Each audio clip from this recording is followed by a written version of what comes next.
téléspectateurs, bonsoir. Bienvenue à notre émission Les Baobabs du développement en République démocratique du Congo, avec comme nouveau thème l'émission de la Banque centrale du Congo par rapport à l'économie nationale, un mythe, une réalité.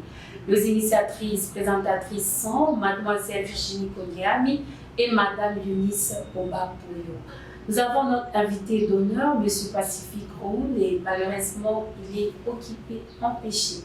Bonnes conditions d'écoute.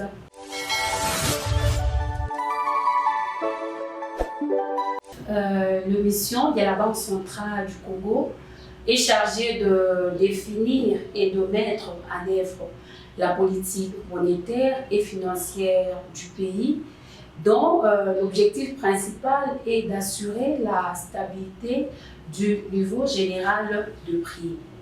À cet effet, elle soutient la politique économique du gouvernement. Elle doit aussi assurer la stabilité interne et externe de la monnaie nationale, détenir et gérer les réserves officielles de la République démocratique du Congo, promouvoir le bon fonctionnement de systèmes de compensation et de paiement. Je vais d'abord donner un cas sur l'indépendance de la Banque centrale du Congo.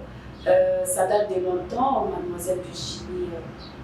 Ce qui est vrai, la Banque centrale du Congo a toujours été jugée, critiquée pendant plusieurs années, car elle a été accusée d'avoir servi des intérêts privés et d'avoir été passive face au désastre économique de la Grande Dépression. Sur ce, la Banque centrale du Congo effectue une mauvaise macroéconomique et c'est difficile que la monnaie conserve une valeur stable, un pouvoir d'achat stable, alors que ce pouvoir d'achat est évalué par un indice de prix. Et cela est lié par un mandat explicite de croissance économique. Nous allons suivre l'intervention de Mademoiselle Virginie Konyami.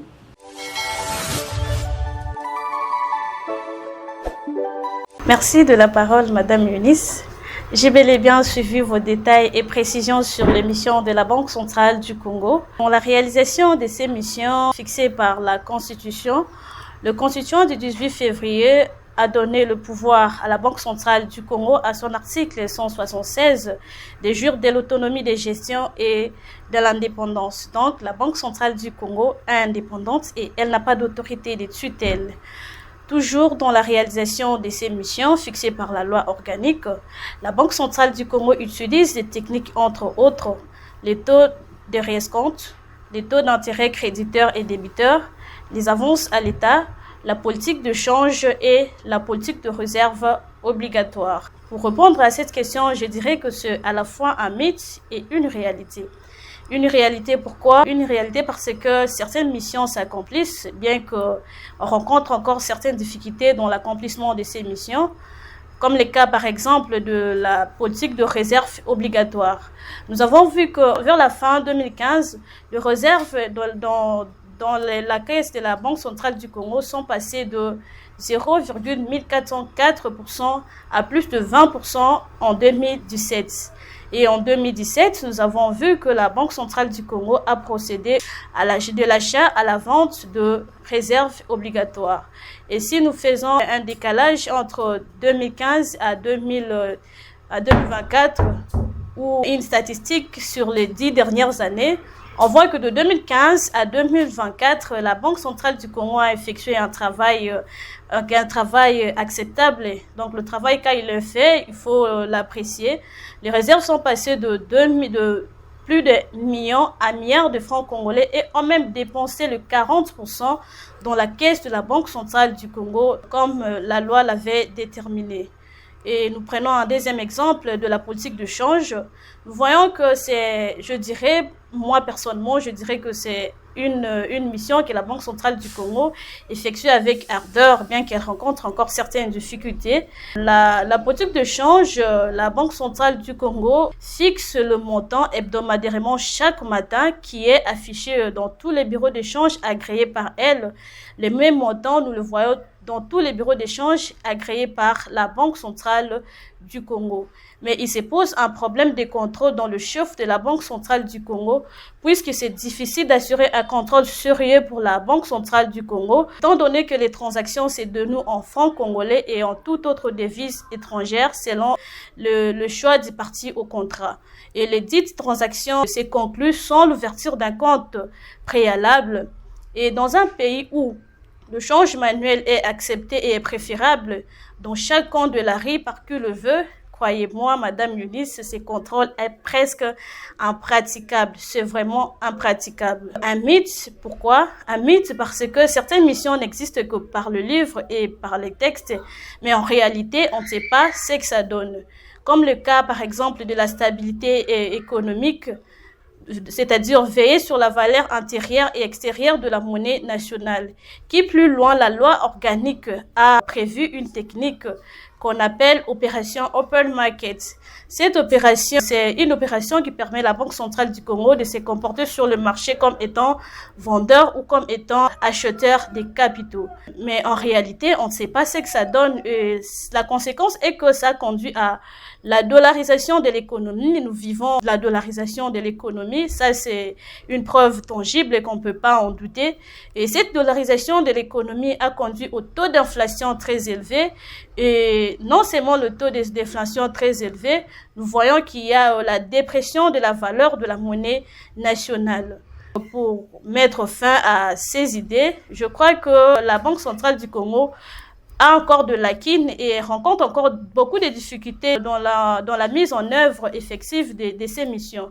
D'où, pour ce faire, la Banque centrale du Congo doit améliorer la coordination entre la politique fiscale et la politique monétaire. Elle doit être centralisée pour mettre en œuvre la politique monétaire. Deuxièmement, elle doit réduire la dollarisation pour permettre la croissance économique et réduire le taux d'inflation et permettre l'offre pour le ménage.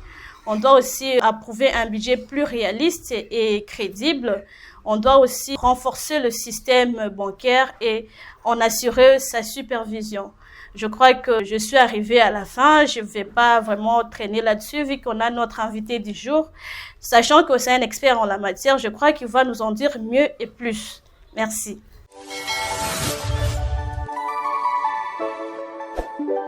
Ok, je crois, donc un mythe, une réalité. Mademoiselle Virginie, vous avez raison, il y aura toujours à la fois, en fait, ça sera toujours à la fois mythe et à la fois une réalité, vu qu'il y a plusieurs cas de mission de la BCC à analyser. Et à ce qui concerne le taux, je crois que la BCC était vraiment claire, en fait, avait ordonné rien qu'aux opérateurs économiques de fixer leur taux d'échange et leur taux d'intérêt. Mais malheureusement, c'est tout le monde qui fixe maintenant son taux, or que la Banque centrale du Congo publie chaque jour le taux. Alors, c'est quelque chose qui nuit à la population. En plus de cela, on n'a pas assez de bureaux de change. Nous n'avons que de petits points de secours. Même si on ne veut pas citer le nom des gens, nous sommes là pour seulement parler de ce qui doivent être. Alors, c'est quelque chose qui nuit à la population.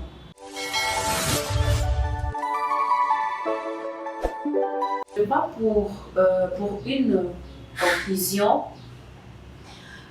pour une bonne exécution de mission de la Banque centrale du Congo, elle est organisée par les articles 34 à 40 de la loi relative à la BCC. Et de tout ce qui précède, la BCC doit bénéficier de son indépendance requise pour bien remplir ses missions. Et à ce qui concerne le contrôle de son fonctionnement, seul le chef de l'État peut en tirer les conséquences. Cela est lié à notre régime politique dans lequel le président de la République démocratique du Congo est le seul qui assure le fonctionnement régulier de pouvoirs publics et des institutions. Je crois que nous sommes arrivés à la fin de notre émission. Sera partagé sur différentes plateformes écrivez-nous comme d'habitude. Le numéro s'affiche sur vos écrans. Merci et à la prochaine.